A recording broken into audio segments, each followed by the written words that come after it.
So guys आज की video में मैं आपको पूरा डिटेल्स में बताऊंगा कि अगर आप डिप्लोमा स्टूडेंट हैं तो आप क्या करें फॉर ब्राइट फ्यूचर, राइट। तो एक तरह का इसका नाम मैंने क्या डाल रहा हूँ, A to Z guide for diploma students. चाहे आप किसी ब्रांच से बिलोंग करते हो, आपको पूरा डिटेल्स में समझाऊंगा कैसे पढ़ाई करना चाहिए, कहाँ फ्यूचर आपका अच्छा होता है, सैलरी कितना मिलता है आफ्टर 5 ईयर्स, राइट। ये बताऊंगा आपको। प्राइवेट में बताऊंगा, गवर्नमेंट में तो कोई पूछता नहीं कितना सैलरी होगा आफ्टर 5 ईयर्स, प्राइवेट में सारे पूछते हैं। जॉब का सिक्योरिटी का जो प्रॉब्लम रहता है खास करके प्राइवेट सेक्टर में, उससे कैसे आप थोड़ा बच के रहें वो भी आपको बताऊंगा। प्लस बीटेक करने का फ़ायदा क्या है, कैसे कॉलेज से बीटेक करना चाहिए, बिकॉज IIT और NIT में एडमिशन लगभग नहीं होता है, राइट। आप स्टेट गवर्नमेंट कॉलेज में एडमिशन ले सकते हैं, वो भी आपको बताऊंगा। तो सारा किस्सा समझेंगे स्टेप बाय स्टेप गाइड से, तो आप समझ में आएगा पूरा, राइट। तो गाइस सबसे पहले बता दूं, मैंने अपना एक वीडियो कोर्स लॉन्च किया हुआ है, मिनी कोर्स है, और इसका नाम क्या है, इंटरनेट बिजनेस ब्लूप्रिंट। अगर आपको बिजनेस में इंटरेस्ट लगता है तो ये सबसे बेहतरीन बिजनेस है जिसमें लो इन्वेस्टमेंट करके बहुत हाई रिटर्न आप ले सकते हैं। इसका एक बेसिक सा कोर्स बनाया है ताकि आप समझ पाएं कैसे काम कर रहा है, लोग कितना पैसे अर्निंग कर रहे हैं। मेरे कुछ अर्निंग प्रूफ भी आपको मिल जाएगा। और इसका जो प्राइस मैंने रखा है बहुत ज़्यादा मिनिमम, इससे कम मैं रख नहीं सकता बिकॉज मेरा गेटवे मुझे अलाउ नहीं करता। कितना प्राइस है, ओनली 9 रुपीज़। लिंक कहाँ मिल जाएगा बाय करने के लिए, डिस्क्रिप्शन में। You can by using online payment modes like Google पे, फोन पे, Paytm, debit card, credit card, internet banking, right. Topic पर बस आते हैं अब। सो A to Z गाइड मतलब क्या हो गया, हम बिगिनिंग करेंगे पढ़ाई से, राइट। स्टडी की पहले बात करेंगे। कुछ चीज़ें आपके सीनियर्स भी हो सकते हैं बोलें, कुछ चीज़ें हो सकती है जो पढ़ चुके हैं वो भी बोलें, वो भी आपको बताऊंगा। वो सारे बहुत सारे झूठ बोलते हैं या फिर आपको बहला देते हैं, वो नहीं, बहलना आपको नहीं है, बताऊंगा। देखो पहले क्या होता है, फर्स्ट ईयर से हम शुरू करेंगे। फर्स्ट ईयर में 2 सेमेस्टर होते हैं, सेकेंड ईयर में 2 सेमेस्टर होते हैं, थर्ड ईयर में 2 सेमेस्टर होते हैं। मैक्सिमम जगह पर यही कहानी है।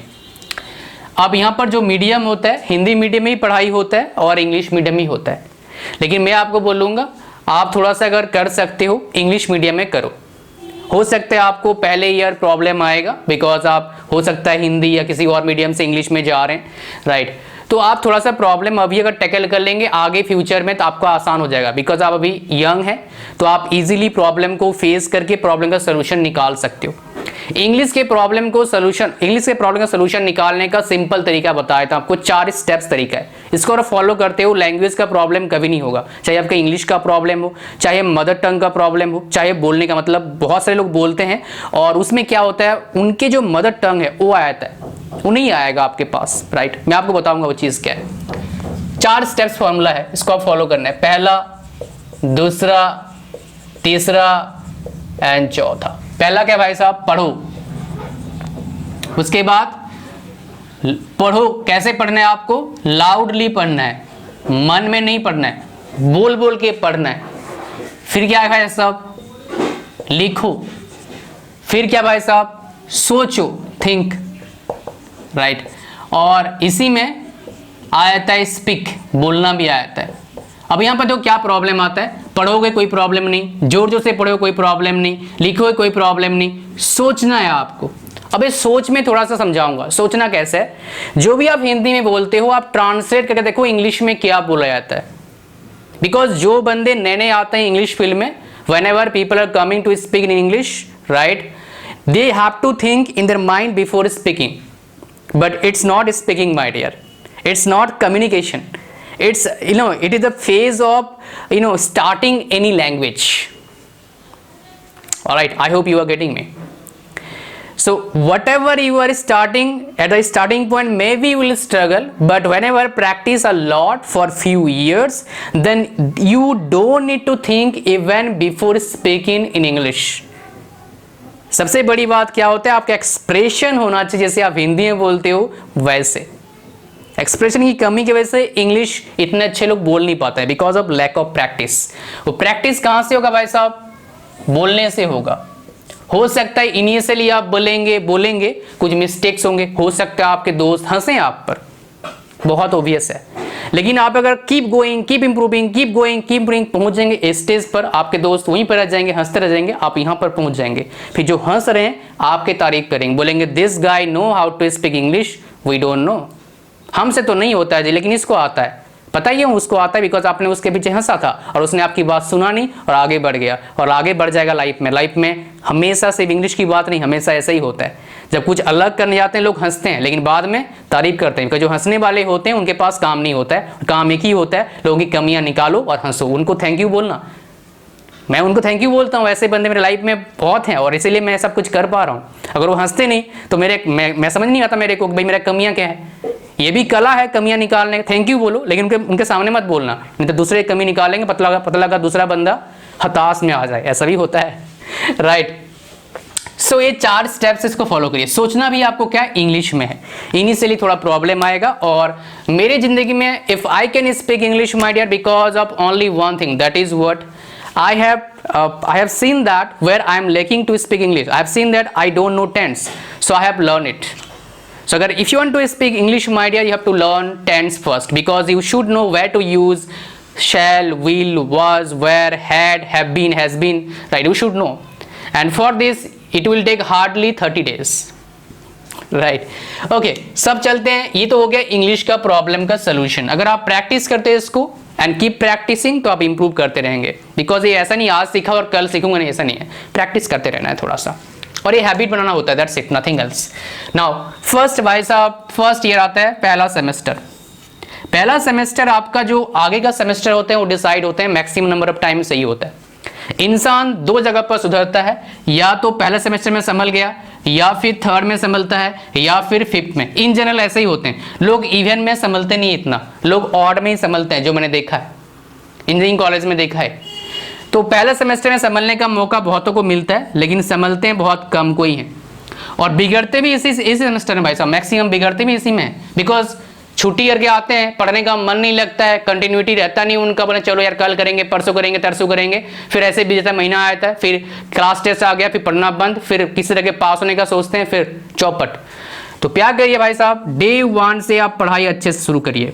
डे 1 से जो काम आपको मिलता है अच्छे से करो, जो पढ़ने को दिया गया, पहले पढ़ाई, उसके बाद हेल्थ भी साथ में, उसके बाद बाकी सब काम। भाई साहब मैं बोलता हूँ क्या करना है, डे 1 से एक नशा करना है। क्या नशा? एक नशा अपने जिंदगी में डाल लो। ये नशा अगर आपने जिंदगी डाल दिया भाई साहब, आपको जिंदगी में कभी भी डर नहीं लगेगा नौकरी का, कभी भी इनसिक्योरिटी फील नहीं होगा, पैसे मेरे पास नहीं, पैसे इतने आएंगे आपके पास। वो नशा किस चीज़ का है? काम करने का नशा, काम करने का, जो काम आपको मिलता है चाहे पढ़ाई में चाहे जॉब में, उसको करने का नशा, ये भी एक तरह का नशा होता है।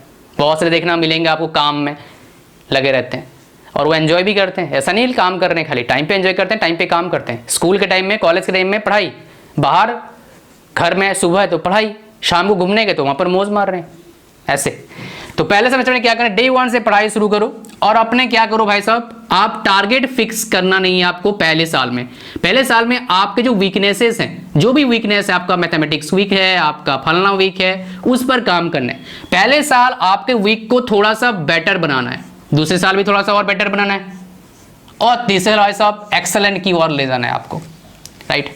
पहले साल आपको बस क्या करना है, पढ़ाई पे ध्यान देना है, अच्छे से देखना है कैसे काम करता है, कैसे मार्क्स आते हैं, और सबसे बेस्ट तरीका होता है अपने मार्क्स कितना आ रहा है, क्या कमियां फाइंड आउट करने का क्लास टेस्ट में। मार्क्स कम आ रहा है भाई साहब, टीचर से लड़ाई मत करो, जाओ टीचर से पूछो कि सर ये नंबर कटे हैं, क्यों कटे हैं मुझे बताओ, ताकि मैं बाद में ना करूँ। हो सकता है टीचर गुस्सा करेंगे, लेकिन आप पोलाइटली पूछेंगे, डेफिनेटली हेल्प करेंगे। तो उनसे पूछो मार्क्स क्यों कट रहे हैं मेरे। अब यहाँ पर बहुत से बच्चे बोलेंगे मार्क्स सब कुछ तो ना होता है। मेरे भाई जब पढ़ के जाओगे पता लगेगा मार्क्स क्या चीज़ होता है, जस्ट जाओगे बाहर ना पता लगेगा। फिर अभी जो बोलना आसान है, राइट, मार्क्स भाई साहब मैटर करता है।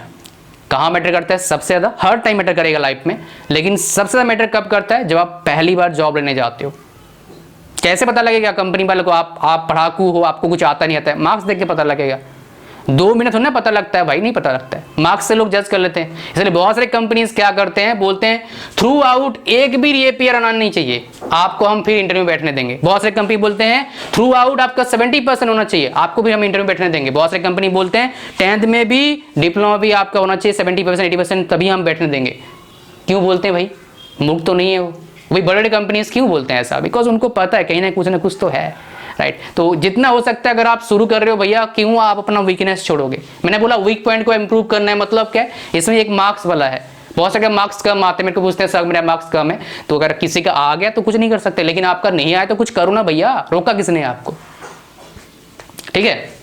अच्छा, मार्क्स लेने का सिंपल तरीका क्या है भाई साहब? डिप्लोमा बोलो, बीटेक बोलो, लिखने का तरीका आपको आना चाहिए। वो तरीका कैसे आएगा? लिख के आएगा। किसी टॉपर है, कॉपी देखो उसके आया, आपसे मार्क्स क्यों आया देख लो, एक बार एनालिसिस कर लो, मार्क्स की बात हो गया। अब यहाँ पर दूसरी बात करूंगा। एक तो मार्क्स हो गया भाई साहब, पहला स्ट्रॉन्ग पॉइंट मार्क्स होता है। दूसरा भाई साहब क्या है? प्रैक्टिकल नॉलेज, पीके। कहां से आएगा? लैब से आएगा।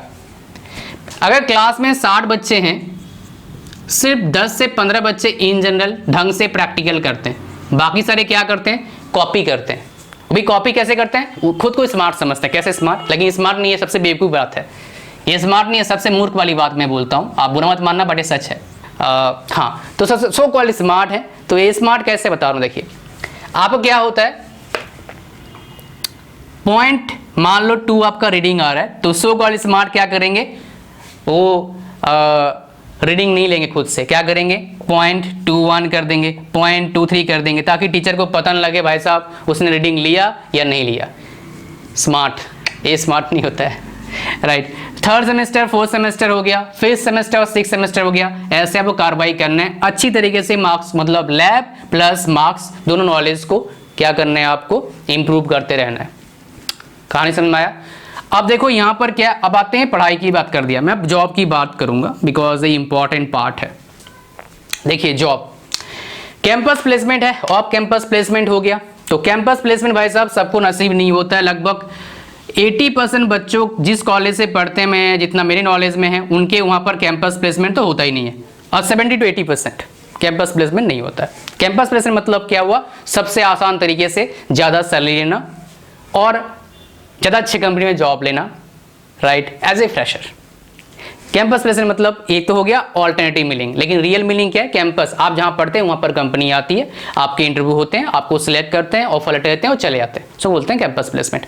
ऑफ कैंपस मतलब क्या? किसी और कैंपस में जा रहे हो भाई, किसी और एक कॉलेज से कैंपस जाओगे तो प्रेफरेंस वो कॉलेज वाले किसको देंगे? अपने बच्चों को देंगे ना, आपको थोड़ा देंगे, ये सच्चाई है। लेकिन आप अगर एक्स्ट्रा ऑर्डिनरी हो तो आपको मिल सकता है। अच्छा, ऑफ कैंपस हो गया है। दूसरा ऑफ कैंपस क्या है भाई साहब? आप खुद जा रहे हो जॉब ढूंढने के लिए, रिज्यूम डाल रहे हो, राइट। तो ये होता है, इसमें सबसे कम सैलरी मिलता है और सबसे छोटे मोटे कंपनी मिलते हैं। बड़े कंपनी में आपको एज ए फ्रेशर नहीं मिलता है आपको चांस, जितना मैंने अब तक देखा है, हजारों बच्चों को देखा मैंने, नहीं मिला है। अच्छा, अब गाइस बात करते हैं किसके बारे में। ये तो हो गया 2 चीज। अब देखो, अगर आप प्राइवेट जॉब करते हैं, सैलरी आफ्टर 5 ईयर्स, 5 साल सैलरी भाई साहब वेरी मच डिपेंड करते हैं आपने कितने से स्टार्ट करा। अगर आप मान लो 10,000 से स्टार्ट कर रहे हो, 5 साल बाद आपका 30,000 हो जाएगा। एवरेज की बात कर रहा हूँ, ऐसे ही मेरे को पता है, जो मेरे एक नोन है, फ्रेंड ऑफ फ्रेंड है, मेरे एक दोस्त भी है, राइट, जिसने शुरू करता है भाई साहब 8,000 से, अब उसको 80,000 मिलता है। एक डिप्लोमा स्टूडेंट शुरू करता है भाई साहब 8,000 से, उसको अब 60-65,000 मिलता है। तो पैसा कब ज़्यादा मिलता है? जब आप बड़े कंपनी में काम करते हैं, बिकॉज उनके पास पैसा ज़्यादा होता है। याद रखना, पैसा आपको तभी ज़्यादा मिलेगा जब आप बड़े कंपनी में काम करेंगे, और पोस्ट के ऊपर भी डिपेंड करता है। एग्जाम्पल दूं, छोटे कंपनी में अगर एचओडी पोस्ट में हो, head of the department post में हो, कंपनी में होते हैं, आपका सैलरी 60,000 होगा। लेकिन बड़े कंपनी में छोटा सा पोस्ट में हो तो अब भी भाई साहब सैलरी आप 60,000 है। कहानी समझ में आ रहा है क्या बोल रहा हूँ मैं? तो ये चीज़ें हैं। अच्छा, अब गाइस बात करते हैं, क्या हो गया, सैलरी की बात कर दिया मैंने, कितना सैलरी होता है, स्टार्टिंग सैलरी कितना होता है एवरेज में? 8 से 12,000 एवरेज में सैलरी होता है ऑफ कैंपस में। ऑन कैंपस में 15,000 20,000 तक सैलरी जा सकता है, और डिपेंड करता है कौन से कॉलेज से आप पढ़ाई कर रहे हैं और वहां पर कौन से कंपनी आ रही है प्लेसमेंट। देखो सैलरी जो डिपेंड करता है ना, इनिशियल सैलरी की बात करूंगा, वो डिपेंड करता है कॉलेज पर, आपके नॉलेज पर, कंपनी कौन सी आ रही है, मार्केट कंडीशन कैसा है, 4 चीज पर डिपेंड करता है मेजरली। और आफ्टर 5 ईयर्स जब जॉब लेने जाते हो, डिपेंड करता है कहां पर, किस पर भाई साहब, 80% डिपेंड करता है आप पर, बाकी 20% रेस्ट है, राइट। अच्छा, बीटेक प्लस प्रिपरेशन। देखो बहुत सारे बच्चे क्या करते हैं, सर हमें गवर्नमेंट जॉब चाहिए। देखो भाई साहब, गवर्नमेंट जॉब चाहिए भाई साहब, आप देखो कौन से ब्रांच से बिलोंग करते हैं। अगर खाली डिप्लोमा की बात करेंगे, किस में जॉब ज़्यादा है? बीटेक अगर डिप्लोमा करते हो आप, जॉब ज़्यादा जॉब की बात कर रहा हूँ, सिविल में, इलेक्ट्रिकल में, और कुछ हद तक मैकेनिकल में। अगर आप बीटेक करते हो, अगर आप बीटेक कर रहे हैं, तो आप देखो कौन से ब्रांच में आपको लेना है और क्या आपका प्रायोरिटी है। अगर प्राइवेट जॉब करना है बीटेक से, बीटेक करके, तो उस कंप्यूटर साइंस सबसे बेस्ट ब्रांच मानता हूँ। बाकी हाँ, बाकी में भी जॉब्स है, मैकेनिकल में जॉब्स है, इलेक्ट्रिकल में जॉब्स है, इलेक्ट्रॉनिक्स में जॉब है, सिविल में जॉब है। लेकिन मैं बात करता हूँ उसके बात करता हूँ गवर्नमेंट जॉब की बात करोगे भाई साहब, फिर आप 3 ब्रांच ले सकते हैं, इलेक्ट्रिकल, मैकेनिकल और सिविल बीटेक में। बीटेक प्लस प्रिपरेशन बेस्ट होता है बिकॉज आपके पास 3 साल मिलता है, ऑलरेडी आपको पता है कैसे पढ़ाई किया जाता है टेक्निकल चीज़ें, तो आपको फायदा मिलता है उस चीज़ से। तो आप बीटेक कर सकते हैं, प्लस प्रिपरेशन करना है, लेकिन वही वाली बात जो आपको बताया, पढ़ाई अच्छे से करना है आपको। और कंपटीशन प्रिपरेशन भाई साहब थोड़ा अलग होता है एज कम्पेयर टू आपका यूनिवर्सिटी एग्जाम जो आप एग्जाम में लिखते हो। तो कहानी समझ में आया कुछ? I hope so got all the point. Thank you very much for watching this video and like this video, share with your friends. आप मेरा लाइव सेशन चाहते हो, इंस्टाग्राम पर मुझे फॉलो कर सकते हैं, लिंक कहाँ मिल जाएगा? डिस्क्रिप्शन और फर्स्ट कमेंट में। और हमारे इंटरनेट बिजनेस ब्लूप्रिंट जरूर बाय करिए, लिंक कहाँ मिल जाएगा? Only 9 rupees. लिंक कहाँ मिल जाएगा भाई साहब? डिस्क्रिप्शन में। Thank you very much for watching. और चैनल पर नया हो सब्सक्राइब करो, बेल आइकन प्रेस करिए। Bye bye.